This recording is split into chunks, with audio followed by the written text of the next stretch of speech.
Okay, here's Shalini, and then this is Geeta Shri, and they both are going to do the next session. They're not allowing me to give them an introduction. We are saving time for everyone.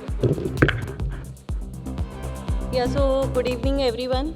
We have had a long day, and we've already heard a lot about fair use in the panel before, so we'll make it very quick. A lot of you are already working with us to build many of these fair use guidelines and codes of conduct, but we thought that it will be a great opportunity to kind of do an overview of what all Sehmati is doing in fair use framework.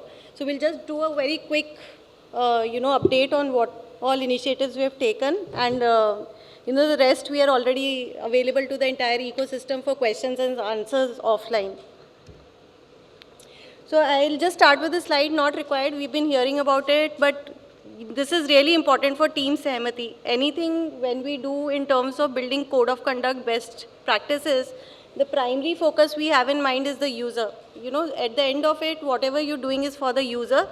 And hence, whenever we are stuck in any difficult situation, we are trying to understand what is right and wrong. We just keep the user in the forefront, in the center, and go ahead with what is best for the user. So these are a few, areas where Sehmati has been working, which is high governance standards, responsible innovation, and efficient cross-sectoral networks. So Siddharth spoke about interoperability. We'll just talk about the fair use, the green box here. Rest of all has been discussed in different sessions throughout the day. So one question which we keep getting from the ecosystem is the account aggregator framework compliant with DPDP Act?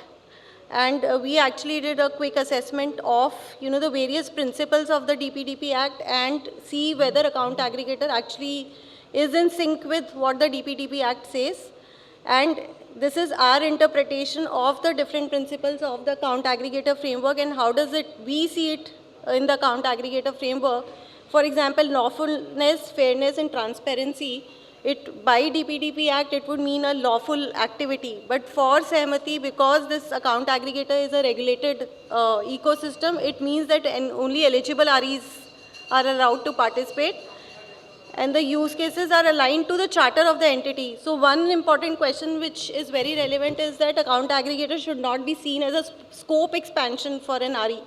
As a RE, if you're supposed to do lending, you're still supposed to do lending. Just because you've got data from account aggregator doesn't mean that you can now do wealth advisory and PFM and all of that. So this is one area where we think a lot of DPDP principles come in handy when we are taking decisions. So I'll not get into each one of them, but this is where we see a lot of alignment between the AA framework and the DPDP Act. And we see the role of participatory governance as a bridge between the policymakers, regulators, and the ecosystem. And we're not talking of a small ecosystem here. We are talking of an ecosystem which is cross-sectoral and at scale will be 30,000 institutions.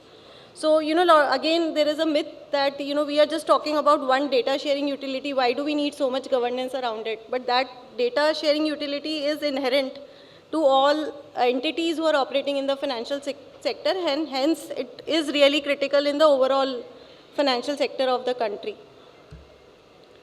We'll also like to explain the concept of participatory governance in Sehmati. So we actually get feedback from the customers and businesses, policymakers, which we feed into user groups, working groups, governing council, fair use committee. And they come up with guidelines, which is again taken back to the ecosystem for feedback before it becomes a guideline. And this goes through a regular process of review. So at the end of it, sometimes we are asked, what does Sehmati think about it? Sehmati is as good as its members. And the entire thinking is driven by the people who are working with Sehmati, which is you, the industry participants, who is shaping, what is a good behavior, what is not a good behavior, what needs to be treated. How and to what extent can something be allowed. So this is just a representation of our fair use council composition. We've got good representation from the entire financial sector. Again, we try to ensure that we have a good representation of different license types, different sizes, different regulators coming on the framework. Yeah, and just a slide, previous one. So if you see, there are many committees in the use case council. We have about 4 of them right now: PFM, lending, insurance, and cross-sectoral councils. There is a bit of overlap, but this is one set of members who are part of the council, and the concept is also to churn the members of the council, so there is more diversification and as well as representation from different types of licenses, as well as different size or different kind of stakeholders that we would want to bring in, and ensure that all the voices are right voices are also heard. So this is just a representation. It is not the complete composition. We have about 45 to 50 organizations working with us just on the use case, and on the AA side and on the other licenses, we have different forums. Yeah.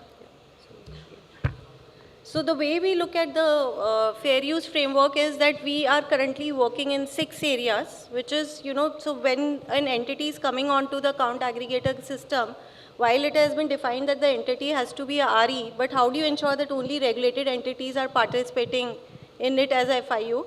So we've come out with some onboarding checks for entity who want to participate in the A framework. For us, it becomes easier because we are hosting the central registry, and hence, they will have to invariably come to us for getting into the entry, making it easier for us to deploy the onboarding checks. Then we have also come out with some customer experience guidelines, because like one of the panelists said, it is also about how you show the consent to the customer. Is, the consent shown explicitly? Are all the parameters shown properly? Then the fair use framework is a usage commensurate with your purpose. So the purpose limitation, storage limitation, collection limitation, and as an industry, people are just coming together deciding what is the right amount and right use of a particular data set for a particular use case. Then we have also done a lot of work on UI UX design. These are more like best practices, which we recommend, encourage people to start using. Codes of conduct, again, small things like, if for a daily fetch use case, the first time could be a larger fetch, but then it has to be incremental, or how do you show a revocation to the customer? So all that is covered here. And then we're also doing certification, SLAs, data quality, because like, again, we had this discussion today, it is also about ensuring that the customer gets the data in the form and shape they desire. So, and again, each of these 6 boxes are done, they have 3 dimensions. Like, so you need to first define, then you need to have a process where you can detect on an ongoing basis on, is there compliance? And once you have detected, how do you deter from the entities from, either change, so basically refrain from doing such behavior. Most of the time it is educational issues, so we end up communicating, sensitizing, working with the FIUs, and we generally, the hit rate is 90% plus. People do correct basis our approach. And definition, I've already spoken about. These are the key buckets. So we've done a good amount of work in defining. Now the focus would be for the next year to detect, work out mechanisms on. Right now what we do is screen at the time of onboarding or do some random audits, or if someone reports it, we just speak to the FIU and try to understand the issue. But now as we move forward, we'll have to deploy mechanisms which are more comprehensive. And one initiative there is fair use policy as a code. How do you implement it by technology? There cannot actually be a person sitting in between and manually checking what is happening on the ecosystem. So you need to use technology to implement your fair use rules. And that is what our focus would be for the next year. And deterring would still continue the way it is, but I think it's quite effective. So we'll just need to keep strengthening it from our membership and the fair use committees. So I'll just hand over to Geeta to take you through some of the examples of fair use implementation quickly, yeah. Yes, yeah, so the first one on the define. So how do you measure fair use? To call anything fair, you need to be able to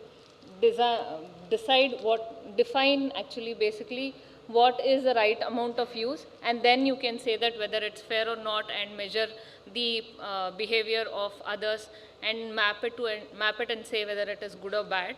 for any implementation, not that Sahamati is tagging somebody as good or bad from the ecosystem perspective.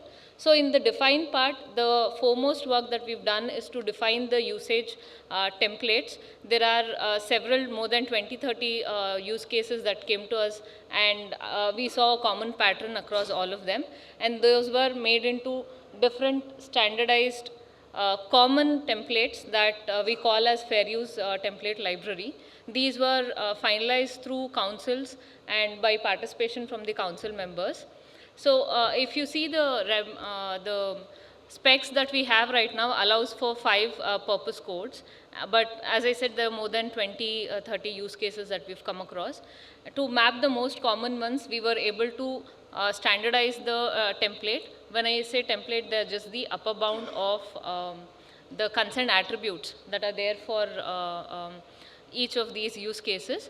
So those were finalized by the councils. So the most common one being 104, which is for a recurring consent. It is used across loan monitoring, loan collection, loan monitoring the agents or vendors. And also recently, there has been a very interesting use case of compliance reporting for insider trading purposes. That's also picked up. And these are the templates that we've finalized so far. So what do I mean by templates? The maximum values for the attributes mentioned in the consent artifact itself. So if you see on the first image, you have the actual template that is decided by the council, and the way it is projected to the customer can be seen on the other one. Here the maximum frequency is 31 per month for a use case of wealth management services, and the same when a customer is using on the app for wealth management services, he's been shown the consent screen. He gets to see the attributes which are up to the limits that are set by the council. And like this, we have about 8 that have been published and some 3 more in the final stages of being publishing. So this is the other example of personal finance management, where the maximum frequency was set at 45 per month by the council. The council includes RIAs, PFMs, banks, and several other licenses. So it's a common use case that, as you all know. These are the maximum upper bound set by the council. So how does this impact the overall usage, and what does it mean to be fair use? This is the comparison that you can look at. Previously, prior to the finalization of the fair use templates, we had nearly about 8 pulls per day or 240 pulls per month. And this was quite different. There was a wide range of spectrum, some pulling once a day and some pulling 240 times a month. And that was harmonized by the council, and based on the use case, it was agreed that 45 pulls per month suffices the use case. So like this, different parameters have been finalized by the council, and if you look at it, the range that was previously implemented, not that the FIUs wanted to have more data or anything like that, they just were not aware what is the right amount of data, or in some cases they were not sure what the regulations allow them. And once the discussion in the council brought together all these nuances of both the difficulty or the easiness in product implementation, in the legal and other aspects of compliance, the regulatory framework, all points were discussed to arrive at the final template that what you see on the consent library. So like Shalini said, we do have a touch point where we get to interact with the market participants regarding their use case, and that is during onboarding onto central registry. We've been able to work on a consultative role there, working with the FIUs to ensure that the implementation is in line with what is expected overall in the spirit of consent. If you see the initial screens that were shared with us, there was an submit button at the end of the those who are sitting at the back may not be able to see, but the screen basically had an auto 10 seconds implicit consent. So if the customer stays on the screen for 10 seconds, it would imply immediate consent, which is actually against the AA spirit. as A says, it has to be explicit and informed consent. So once we engaged with the FIU, then they were able to revise their screens, and what you see on the other side is what was finally implemented by the FIU. And then this is another screen. If you see, the consent happens to be like a disclaimer at very end of the screen with very little information for the customer to understand what are they consenting for. And after consultation with the FIU and their implement product team, they were able to understand the need for explicit and informed consent, and the consent screen was expanded further to show the basic information that is required as per both mandatory as per REBIT spec as well as the in compliance with the DPDP Act. And then this is the third one. This is an interesting case where there were two consents being taken at a go in one single accept button. So why is this a deviation? The customer does not have the discretion to selectively agree or approve to one of the consent. They are forced to consent to both, or it's an either or condition for them. So when this was brought to the notice of the FIU, they have corrected it, and they have provided the check button under loan application and loan monitoring that you can see on the other side, where the customer has the option to select whichever consent he agrees to do. So it is a fully explicit consent, and he is committing to the consent that he is agreeing here. And some more example of onboarding cases that Shalini was mentioning about. There are a lot of licenses which the FIUs are not sure whether they can be part of the AA ecosystem. And one of the cases was of sub-broker license, where it was submitted, they want to participate in AA framework, and when we discussed with them, we realized that sub-broker license are no more active, and they withdrew their interest to participate as an FIU. Then there are more than 60-70 journeys that we've actually worked with. On a general basis also we consult during the onboarding process and ensure that there is alignment with the spirit of AA. And apart from this, at times we've noted that there is a slight like confusion, what Neerav was saying during his fireside chat with Vamsi, that sometimes the REs are not sure what their use case can be, what is their charter, and does it align to. They do consult us, and more than 20 implementations since last May. We've been able to work with them to improve their alignment towards their use case. More recently, we've had SEBI approach us to ensure that we have a system that prompts if the licenses are active, and in case the licenses are suspended or revoked for some reason or cancelled, then we get to know that on a real-time basis, or at least near real-time basis. We are working on such framework, and we do have some examples of code of conduct that comes out of the fair use meetings. Yeah, fair use meetings. Some of them are specific to the use cases. We can have a discussion on this off the floor. Yeah, we can discuss this later. These are the ones that, a sample of that. So how do we ensure that the fair use guidelines and fair use code of conduct that we are all building or defining gets actually executed, and how do we detect any deviation from these guidelines? We are working on a fair use framework, which if you visit our developer site, developer.samati.org.in, you have more details on this. It basically is through APIs, the FIU is able to share their consent details, and the same is passed on to a policy rule engine, which can check if it is in alignment with the fair use templates or not, and then pass on that information to the AA, and the AA can decide whether to block or to continue with the request. So far, we've received quite good feedback from AA that they want to block these requests which are not in alignment with consent template library. So we are working with them to ensure what should be the action taken in case of we do detect any deviation in this. You can get more information on our website. And then there are some more resources. Due to shortage of time, we'll just skim through this, and all these are available on our website, everything. can be accessed, and you can reach us at any time. We'll be happy to take your questions on that. Offline, no? Yeah.